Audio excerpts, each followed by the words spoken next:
ইনশাআল্লাহ গুলি মিস হতে পারে, আপনার দোয়া মিস হবে না। ইমানদারের দোয়া বিফলে যায় না যদি সে দোয়ার বেসিক শর্ত পূরণ করে।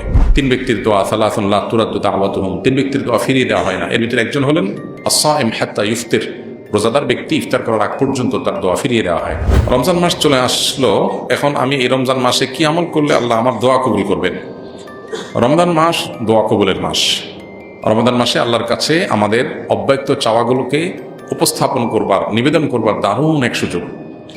বিশেষ করে নবী করিম সাল্লাল্লাহু আলাইহি সাল্লাম বলেছেন, তিন ব্যক্তির দোয়া সালাতুন লা তুরাদ্দু দাওয়াতুহুম, তিন ব্যক্তির দোয়া ফিরিয়ে দেওয়া হয় না। এর ভিতরে একজন হলেন আস-সাইম হাত্তা ইফতির, রোজাদার ব্যক্তি ইফতার করার আগ পর্যন্ত তার দোয়া ফিরিয়ে দেওয়া হয় না। তার মানে রোজাদার ব্যক্তি সারাদিন রোজা রেখে দোয়া করলে দোয়া কবুল হয়। বিশেষ করে কোনো কোনো বর্ণনায় ইফতার আগ মুহূর্তের দোয়ার কথা বলা হয়েছে। তো এই সময়গুলোতে আমরা দোয়া করব। ভোর রাতে সাহারির সময়, ভোর রাতে দোয়া কবুল হয়। সারা বছর আমরা অনেকে তাহাজ্জুদ পড়তে পারি না, কিন্তু রমজানের সাহারির সময় আমরা সবাই উঠি, যার কারণে রমজানের 30 দিন চাইলে আমরা ভোর রাতের দোয়াটাকে আমরা গ্রহণ করতে পারি, এই সুযোগটাকে গ্রহণ করতে পারি। সারা বছর পারি না, তো অনেকেই, বেশিরভাগ লোকই ভোর রাতে উঠে সাহারিটা রেখে ফজর নামাজ পড়তে চলে আসেন। আরে ভাই, সাহারি খেলেন বুঝলাম, ফজর নামাজ পড়লেন তাও বুঝলাম, এই যে ভোর রাতটা দোয়া কবুলের একটা সুবর্ণ সুযোগ, এটা কেন আপনি মিস করবেন? এই জন্য দোয়া কবুলের এই স্কোপগুলোকে রমজানে আমরা ব্যবহার করব। আর দোয়া কবুলের ব্যাপারটা হলো চূড়ান্তভাবে কবুল কিভাবে হবে সেটা তো আল্লাহ ভালো জানেন। ইমানদারের দোয়া বিফলে যায় না যদি সে দোয়ার বেসিক শর্ত পূরণ করে। বেসিক শর্ত কি? হালাল উপার্জনকারী, হালাল ভক্ষণকারীর দোয়া কবুল হয়, হারামখোরের দোয়া কবুল হয় না। হালাল উপার্জনকারী, হালাল ভক্ষণকারী যদি হন, আর কোনো অন্যায় দোয়া আল্লাহর কাছে না করেন, দোয়া কবুল নিয়ে যদি তাড়াহুড়ো না করেন, তাহলে আপনার দোয়া কবুল হবে ইনশাআল্লাহ। দোয়ার এই বেসিক শর্তগুলোতে মেনটেন করেন। হালাল উপার্জন, হালাল ভক্ষণ থাকবে। আগে যদি থেকেও থাকে হারাম, তওবা করে সেখান থেকে ফিরে আসবেন, তাহলে 1 নম্বর শর্ত পূরণ করলেন।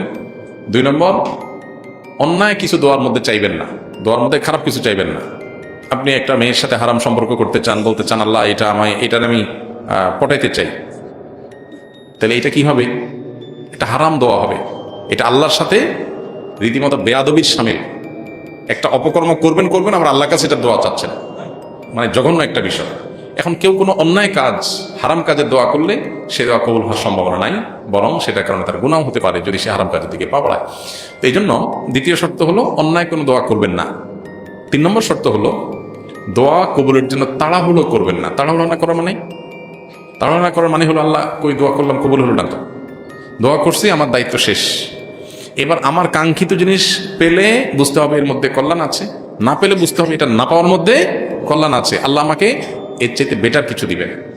অথবা কোনো কোনো ক্ষেত্রে দোয়া কবুলের আরেকটা পদ্ধতি হলো আখিরাতে আল্লাহ তাআলা দেন। অতএব আমি আল্লাহর উপরে ছেড়ে দিব, তাড়াহুড়া করবো না। আর কায়েম মনোবাক্যে বিনয়ের সাথে দোয়া করবো, দোয়াতে দুরূদ শরীফ থাকবে, আল্লাহর প্রশংসা থাকবে। এই বিষয়গুলো যদি আপনার দোয়ার মধ্যে থাকে, ইনশাআল্লাহ গুলি মিস হতে পারে, আপনার দোয়া মিস হবে না। ইমানদারের দোয়া বিফলে যায় না ভাই। এই শর্তগুলো মেনটেন করে যদি আপনি দোয়া করেন, যেগুলো কোরআন হাদিস দেওয়া হয়েছে, তাহলে সেক্ষেত্রে আপনার দোয়া যেটা চেয়েছেন হুবহু সেটা পাবেন। এটা একটা পদ্ধতি কবুলের। আরেকটা হতে পারে যেটা চেয়েছেন সেটা পান নাই, এর চেয়ে দরকারি কিছু পেয়েছেন যেটা আপনি চান নাই, হতে পারে না? অনেক সময় দেখা যায় বাচ্চারা আমাদের কাছে একটা জিনিস চায়, ও বুঝে না এর চাইতে দরকারি আরেকটা জিনিস আছে ওর চাওয়া দরকার, ও বুঝতেছে না। তো আল্লাহ আমাদের সৃষ্টিকর্তা হিসাবে আমরা যা চাই মনে করি এটা হলে বোধহয় অনেক কিছু হবে। কত মানুষ আছে জীবনে, আল্লাহ এটা হলে আমার, তুমি একটু দাও, আমার যেভাবে হোক আল্লাহ আমাকে দাও, আমি চাই। এটা পাওয়ার পরে সে বুঝে হ্যাঁ এটা চাই তো আমার ভালো হয়নি। তো আমরা তো ভবিষ্যৎ জানি না, এই জন্য আল্লাহর উপর ছেড়ে দেওয়া। যা চাইলাম তা পাইছি, এটা একটা কবুলের মাধ্যম। কবুলের আরেকটা উপায় হলো যা চাইছি সেটা না পাই ভিন্ন কিছু পাইলাম যেটা আমি চাই না, আল্লাহ সেটা আমাকে দিয়েছেন, এই দোয়ার মাধ্যমে দিয়েছেন। 3 নম্বর হলো যা চাইছি এটার বিনিময়ে দুনিয়ায় কিচ্ছু পাইলাম না, কিন্তু এটার বিনিময় কোথায় পাওয়া গেল? আখিরাতে। তো সেটা পাওয়ার পরে বান্দা আরো খুশি হয়ে যাবে, আল্লাহ সুবহানাল্লাহ, আপনার কাছে যা চেয়েছি তার চেয়ে বেশি পেয়েছি। তো এই জন্য দোয়া কবুলের জন্য শর্তগুলো মেনটেন করে রমাদানে হোক রমজানের বাইরে হোক আমরা দোয়া করে যাব, এবং দোয়া কবুলের সুধারণা আল্লাহর প্রতি রাখতে হবে। হাদিসে কুদসিতে আল্লাহ সুবহানাহু ওয়া তাআলা বলেছেন, আনা ইনদা জন্নে আবদি বি, আমার বান্দা আমার প্রতি যেমন ধারণা করে আমি তার সাথে তেমন আচরণ করি। অতএব দোয়া কবুল হবে এই সুধারণা আল্লাহর প্রতি রেখে দোয়া করতে হবে। অনেকে মনে করেন যে আমি গুনাহগার মানুষ, আমার দোয়া কি কবুল হবে? এটা হলো শয়তানের ওয়াসওয়াসা। আমি গুনাহগার, দোয়া কবুল হবে না, এরকম কথা বলা হয়েছে নাকি কোথাও?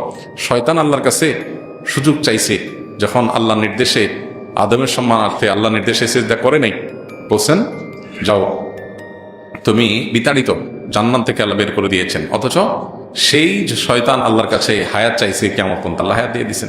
তাহলে শয়তানের দোয়া যদি আল্লাহ কবুল করেন, আমারটা কেন কবুল করবেন না?